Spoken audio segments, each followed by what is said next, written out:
दोस्तों Nelson Mandela इस chapter से 17 क्वेश्चंस आए हैं 2017 से 2026 तक, और इनमें से अगर 80% क्वेश्चंस देखें तो वो सिर्फ 4 कॉन्सेप्ट्स के ऊपर डिपेंड है। आज मैं वही 4 कॉन्सेप्ट्स आपको ऐसे समझाऊंगा कि अगर आपको 2 मार्क्स का क्वेश्चन, 3 मार्क का क्वेश्चन या 6 मार्क का क्वेश्चन, कोई भी क्वेश्चन आप आपके वर्ड्स में लिख सकते हो। तो वेलकम दोस्तों, स्वागत है आपका मेरे चैनल पे जिसका नाम है स्टडी सिंप्लीफाइड विद यश।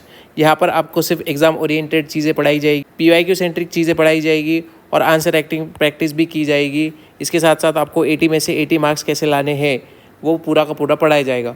तो शुरुआत करते हैं हम इस चैप्टर से जिसका नाम है Nelson Mandela long walk to Freedom. यहाँ पर अगर हम देखते हैं तो ये एक एक्सट्रैक्ट है नेल्सन मंडेला के ऑटोबायोग्राफी का, और इसमें से कुछ पन्ने लिए गए हैं।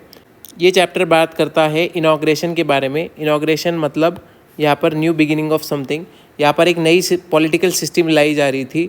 जी हाँ दोस्तों, अपार्थाइड सिस्टम एक पॉलिटिकल सिस्टम थी जिसमें लोगों को सेपरेट किया जाता था on the basis of their race, यानी कि ब्लैक वर्सेस वाइट किया जाता था। लेकिन नेल्सन मंडेला ने 30 ईयर्स गुजारे सिर्फ ये अपार्थाइड सिस्टम ख़त्म करने के लिए, और उसका इनॉग्रेशन ही इस चैप्टर में बताया गया है कि कैसे हो रहा है। हमें इस चैप्टर में की थीम्स देखने को मिलते हैं: courage, twin obligation, freedom, oppressor and oppressed. तो सबसे पहले हम देखते हैं करेज। तो यहाँ पर मंडेला कह रहे हैं कि करेज जो है is not absence of fear. Board exam में ये हमेशा आता है कि मंडेला के लिए करेज क्या है। तो बहुत सारे बच्चे लिखते हैं कि मंडेला ब्रेव थे इसीलिए उन्होंने फ़ाइट की, इसीलिए वो इतने साल जेल में रहे। लेकिन मंडेला कहते हैं, यहाँ पे बच्चे गलती करते हैं। मंडेला कहते हैं करेज is not absence of fear, जैसे कि हम यहाँ देखते हैं, but it is Triumph over it. तो करेज मतलब डर का होना नहीं है, बल्कि डर के ऊपर जीत पाना है। अब डर के ऊपर जीत कैसे पाएंगे, तो यही वो बताते हैं कि बाय टेकिंग एक्शन। उन्होंने एक्शन ली, और उन्होंने एक्शन ली ये किससे सीखा? उनके कॉमरेड से सीखा। जी हाँ, उनके साथ जो फ्रीडम फाइटर्स थे जिन्होंने आज़ादी के लिए लड़ाई की, उनसे नेल्सन मंडेला ने बहुत कुछ सीखा। कॉमरेड्स को देखा था कि उन्होंने बहुत टॉर्चर सहा था, लेकिन वो टॉर्चर के बाद भी वो टूटे नहीं, वो बिल्कुल किसी ने गिव अप किया नहीं, वो अपनी लड़ाई चालू रखी। और इसी से मंडेला ने सीखा कि करेज का मतलब होता है ट्रायम्फ ओवर इट, और उन्होंने एक्शन लेना चालू किया। वो लोग जो टॉर्चर फेस करते रहे, जेल में थे, फिर भी टूटे नहीं, उन्हें देख के ही मंडेला ने समझा कि करेज क्या होता है। सेकंड कॉन्सेप्ट हम देखते हैं ट्विन ऑब्लिगेशंस। ट्विन ऑब्लिगेशंस मतलब ड्यूटी। मंडेला के हिसाब से ट्विन ऑब्लिगेशन मतलब हर एक इंसान को 2 ड्यूटीज फेस करनी होती है। एक ड्यूटी होती है फैमिली के लिए और एक ड्यूटी होती है कंट्री के लिए। तो मंडेला के सामने भी यही सवाल आया था कि उन्होंने कौन सी ड्यूटी करनी चाहिए। लेकिन अगर हम पूरी स्टोरी देखते हैं, अगर फ्री सोसाइटी रही जिसमें ब्लैक्स और वाइट इक्वल है, तब ही पॉसिबल है कि दोनों के दोनों ऑब्लिगेशंस पूरे हो पाएंगे फैमिली प्लस कंट्री के, नहीं तो दोनों के दोनों पॉसिबल नहीं होंगे। लेकिन अपार्थाइड सिस्टम जैसी बनाई गई थी तो वो तो दोनों करना पॉसिबल था ही नहीं, क्योंकि अपार्थाइड सिस्टम जब तक थी तब तक कंट्री का ऑब्लिगेशन पूरा नहीं होगा। इसीलिए मंडेला ने क्या चूज किया? कंट्री चूज की, और कंट्री चूज करने की वजह से उन्हें 27 ईयर्स जेल में रहना पड़ा। ये कॉन्सेप्ट आपको 2 मार्क्स तो ला सकता है इजीली। थर्ड कॉन्सेप्ट हम देखते हैं फ्रीडम का। फ्रीडम यानी आज़ादी, लेकिन मंडेला के लिए आज़ादी अलग अलग थी। यहाँ पर अगर हम देखते हैं, यंग मंडेला के लिए आज़ादी थी कि रात में घूमना, जो चाहिए वो पढ़ना, जो चाहिए वो कहना, जो चाहिए वो खाना। लेकिन वो जैसे अडल्ट हुए, जैसे ही वो मैच्योर हुए, तब उन्हें पता चला कि इंडिविजुअल फ्रीडम एक बहुत नैरो माइंडेड कॉन्सेप्ट है। अगर जब तक बाकी उनके भाइयों और बहनों के, ब्लैक जो भी लोग थे, उनके हाथों में जब तक बेड़ियां रहेंगी, तब तक नेल्सन मंडेला भी पूरी तरह फ्री नहीं हो सकते। तो इसीलिए उन्होंने ट्विन ऑब्लिगेशंस, जैसे हमने ऊपर देखा था कि ट्विन ऑब्लिगेशन में उन्होंने कंट्री चूज़ की। उनके कंट्री चूज़ करने का रीज़न ही यही था कि जब वो अडल्ट और मैच्योर हुए तब उन्हें पता चला कि सोसाइटी के लिए लड़ना ही पड़ेगा, तभी उनके ये ट्विन ऑब्लिगेशंस जो है वो पूरे हो पाएंगे। नेक्स्ट और लास्ट इम्पॉर्टेंट कंसेप्ट है हमारे लिए ऑप्रेसर और ऑप्रेस्ड की। यहाँ पर अगर हम देखते हैं, बच्चे सबसे ज़्यादा यही पे कंफ्यूज्ड होते हैं। बच्चों को लगता है कि ऑप्रेस्ड तो फ्री हो जाएंगे, ऑप्रेसर को कैसे फ्री करना है। ऑप्रेस्ड और ऑप्रेसर मतलब, ऑप्रेस्ड यानी जो जिनके ऊपर क्रूरता की जाती है, जिनको नीचे दबाया जाता है, और ऑप्रेसर मतलब जो ये कर रहा है। तो ऑप्रेस्ड को तो हमें फ्री करना ही है। जो भी क्रूरता है, जो भी इनजस्टिस है, जो भी उनकी डिग्निटी छीनी जा रही है, जो भी उनके साथ डिस्क्रिमिनेशन हो रहा है, उन सब से तो ऑप्रेस्ड को हमें फ्री करना ही है। लेकिन ऑप्रेसर जो ये सब कर रहा है, जो ये क्रूर काम कर रहा है, उसे कैसे छुटकारा देना है, उसे किस चीज़ से छुटकारा देना है, तो यहाँ पे मंडेला कह रहे हैं कि दोनों के दोनों कैसे है, ट्रैप्ड है, दोनों के दोनों फंसे हुए हैं। ऑप्रेसर कहाँ फंसा हुआ है, प्रिजन ऑफ हेट्रेड। मतलब मंडेला के हिसाब से जो ऑप्रेसर है, जो क्रूरता कर रहा है, वो एक मेंटल पिंजरे में बंद है, मेंटल केज में बंद है, जिस पिंजरे में क्या है, हेट्रेड है, प्रिजुडाइज है। प्रिजुडाइज मतलब यहाँ पे बोला गया है a strong dislike without any good reason. किसी भी एक ग्रुप के और हमारा अगर हेट्रेड है बिना सच्चाई जाने, बिना कुछ रीज़न के, तो उसे हम प्रिजुडाइज कहते हैं। और यहीं पे हो रहा था, वाइट जो है वो प्रिजुडाइज थे ब्लैक्स के अगेंस्ट, और वो ऑप्रेसर जो है, मंडेला आगे कहते हैं, ऑप्रेसर जो है वो ह्यूमैनिटी खो देते हैं। क्या खो देते हैं? ह्यूमैनिटी खो देते हैं, इंसानियत खो देते हैं। तो इसके वजह से ही ऑप्रेसर भी कैसा है, केज्ड है। ऑप्रेसर भी कैसा है, बंधा हुआ है, ट्रैप्ड है। और यहीं पे हम देखते हैं a man who takes away another man's freedom is a prisoner of hatred. वो किसका कैदी बन चुका है? हेट्रेड। और मंडेला के हिसाब से दोनों को ही हमें छुड़वाना है, दोनों को ही हमें फ्रीडम दिलानी है।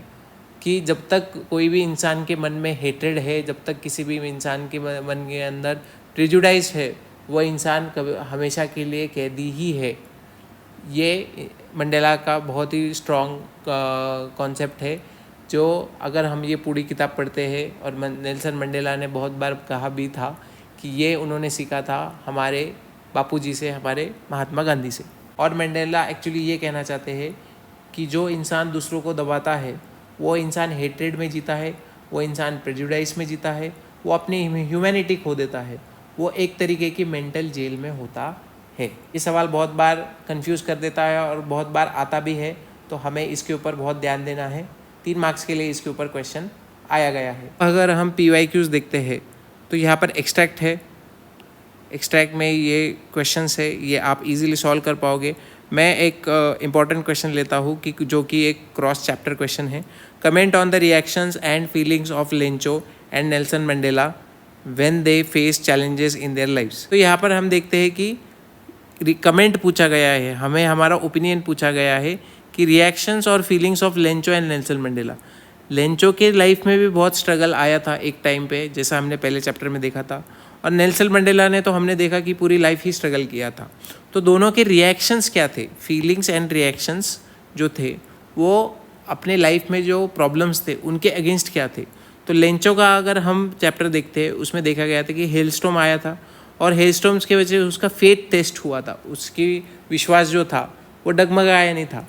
लेकिन उसका विश्वास इतना ज़्यादा था कि उसने पोस्ट ऑफिस के ऊपर ही सस्पेक्ट किया, और उन्हीं को पोस्ट ऑफिस के एम्प्लॉयज़ को ही लेंचो ने क्रुक्स बता दिया था। तो ये यहाँ पर हम देखते हैं कि लेंचो का फेथ बहुत ज़्यादा था, लेकिन उसके एक्शन कहीं ना कहीं उसके ज़्यादा फेथ के वजह से गलत हो गए। मंडेला ने अपार्थाइड सिस्टम के अगेंस्ट पूरी जिंदगी लड़ा, लेकिन उन्होंने कलेक्टिव करेज के ऊपर विश्वास रखा। ये जो फ्रीडम है, ये कलेक्टिव एफर्ट से ही हम पा सकते हैं। और करेज, उन्होंने आखिर तक करेज रखा, उन्होंने आखिर तक वो करेज रहे, वो ब्रेव रहे, वो डगमगाए नहीं, और उनमें नो बिटरनेस, मतलब वाइट के अगेंस्ट उनके मन में कुछ बुरी भावना नहीं आई। उन्हें सिर्फ ब्लैक्स को इक्वल राइट्स देने थे, इसका मतलब उन्होंने वाइट्स को विलन नहीं बनाया। उनके मन में कड़वाहट नहीं आई, जैसे कि लेंचो के मन में कड़वाहट आ गई थी पोस्ट ऑफिस के अगेंस्ट। तो हम ये कॉन्ट्रास्ट देखते हैं, ये हम कंपेयर देखते हैं कि इंडिविजुअल फेथ अगर ज़्यादा हो जाता है तो हमें लेंचो के जैसे कैरेक्टर दिखते हैं, और कलेक्टिव स्ट्रगल प्लस करेज अगर रहेगा तो हम मंडेला के जैसे कैरेक्टर्स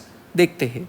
ये हमें एक PYQ से समझता है। दूसरा और एक PYQ देखते हैं, ये 2024-25 के बोर्ड्स में आया था। Why according to Mandela was it important to learn to hate. Why, आपको क्या लगता है, why was it important to learn to hate? यहाँ पर अगर हम चैप्टर को रेफरेंस रखेंगे तो चैप्टर पे मंडेला कहते हैं कि जो हेट कर पाता है, दोज हु कैन हेट, वो ही प्यार भी कर पाएगा। मतलब जो हेट कर सकता है उसके अंदर ये कैपेसिटी भी होती है कि वो प्यार भी कर पाएगा। इसीलिए ये इम्पोर्टेंट था मंडेला के लिए, it was important to learn to hate. ये सारे के सारे सवाल जो है हम एक सेपरेट वीडियो प्लेलिस्ट में देखने वाले हैं, इसको मैं डिटेल में आपके सामने सॉल्व करूंगा। एक इंपॉर्टेंट क्वेश्चन और एक देखते हैं। You have been chosen to address a student gathering from neighbourhood schools to speak on the resilience of human spirit required to transcend discrimination. आप एक स्टूडेंट हो जिसको आपके नेबरहुड स्कूल में बोलने के लिए, स्पीच देने के लिए बुलाया गया है on resilience of human spirit required to transcend discrimination. Resilience हमने चैप्टर में देखा था। रेजिलियंस मतलब होता है किसी की गिव अप ना करना, इसी को हम कहते हैं रेजिलियंस। और ह्यूमन स्पिरिट मतलब हमारी जो ह्यूमैनिटी है उसको रेजिलियंस की क्या ज़रूरत है, अगर हमें ट्रांसेंड करना है, डिस्क्रिमिनेशन पार जाना है। किसके पार जाना है? डिस्क्रिमिनेशन के पार जाना है, भेदभाव के पार जाना है। तो prepare a speech draft in 120 word with reference to the commonality of themes in Nelson Mandela long walk to freedom and trees by Adrian Rich. तो अगर हमें बोला गया है यहाँ पे कि हमें 120 वर्ड्स में एक स्पीच बनाना है जिसमें हम नेल्सन मंडेला चैप्टर से जो भी हमने सीखा था प्लस ट्रीज बोल के एक पोएम आपको आएगी, उसका भी वीडियो आ जाएगा। इन दोनों ये एक चैप्टर और पोएम में से हमें कॉमनैलिटी निकालनी है, कॉमन चीज़ें निकालनी है और उसके ऊपर से हमें बताना है कि resilience to human spirit required to transcend discrimination, ये हम कैसे कर पाएंगे। तो अगर आपने ये पोएम पढ़ी होगी तो आपको पता चलेगा इस पोएम में दिखाया गया है कि ट्रीज खिड़कियाँ तोड़कर छत तोड़कर बाहर जा रहे हैं, उन्हें अंदर रहना पसंद नहीं है। और इसी से हमें फ्रीडम का इम्पोर्टेंस समझता है कि ट्रीज़ के लिए फ्री होना कितना ज़रूरी था। वही हमें नेल्सन मंडेला से भी पता चलता है कि वो ब्रेव थे, उन्होंने बहुत सारी चीज़ें सही थी। वो किस चीज़ के लिए सही थी? फ्रीडम के लिए सही थी। तो दोनों ही चैप्टर और पोएम में हमें पता चलता है कि रेजिलियंस जो था नेल्सन मंडेला के साथ साथ उनके जो कॉमरेड्स थे ये आखिर तक टूटे नहीं, उन्होंने गिव अप नहीं किया। और नेल्सन मंडेला ने लगभग 30 साल जेल में गुजारे। ये ह्यूमन स्पिरिट का रेजिलियंस नहीं तो और क्या है। और इसी ने अपार्थाइड सिस्टम को ख़त्म किया और इसी ने यहाँ पर एक नई सिस्टम चालू की थी। ट्रीज पोएम में हम देखते हैं कि ट्रीज बहुत सारे दिन अंदर रहे लेकिन उन्होंने आखिर में छत और दीवारें तोड़कर, खिड़कियाँ तोड़कर वो बाहर चले गए खुली हवा में, जो कि उनके लिए फ्रीडम बहुत नेसेसरी था। तो यही हमें 6 मार्क्स के लिए बोलना था। इसका step by step answer writing आपको मिलेगा हमारे PYQs वीडियो में, वो ज़रूर देखिए। और अब तक आपको 4 कॉन्सेप्ट्स और PYQ अगर समझ गए होंगे तो प्लीज़ सब्सक्राइब कीजिए। आगे देखते हैं। एक और सवाल डायरेक्टली आया था पेपर में, what does courage mean to the speaker. मतलब ने ऊपर जो करेज की डेफिनेशन देखी थी कि करेज का मतलब फियर का होना नहीं बल्कि उसके ऊपर जीत होना है और वो कहाँ से सीखा था, वो सब अगर आप लिखते हो तो आपको 2 मार्क्स मिल सकते हैं। इसी के साथ साथ हम फास्ट एक बार रिवीजन करते हैं। हमने 4 की थीम्स देखे थे जिसमें था courage, twin obligation, freedom, oppressor and oppressed. उसी के साथ साथ हमने PYQs भी देखे जिसमें हमने लेंचो और मंडेला का कंपैरिजन देखा कि वो दोनों के दोनों प्रॉब्लम्स को कैसे फेस करते हैं। उसके बाद हमने देखा हेट क्यों इम्पोर्टेंट है मंडेला के हिसाब से। और हम ये देखते हैं कि क्रॉस कंपैरिजन्स जो है वो किसी भी चैप्टर के साथ हो सकता है, जैसे कि यहाँ पर ट्रीज पोएम के साथ हुआ है। उम्मीद है दोस्तों कि आपको पूरा का पूरा चैप्टर समझ में आया होगा। नेक्स्ट वीडियो में हम ब्लूप्रिंट वीडियो लाने वाले हैं। इसमें ABC एनालिसिस किया हुआ है जिसमें आपको पता चलेगा कि सबसे इम्पॉर्टेंट चैप्टर्स कौन से हैं और प्रायोरिटी चैप्टर्स कौन से हैं जिसको आपको करके ही जाना है।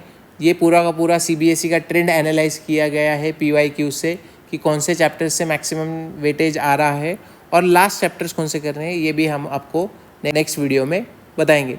तब तक नोट्स बनाओ, सब्सक्राइब करो और कॉन्फिडेंट रहो। Okay bye.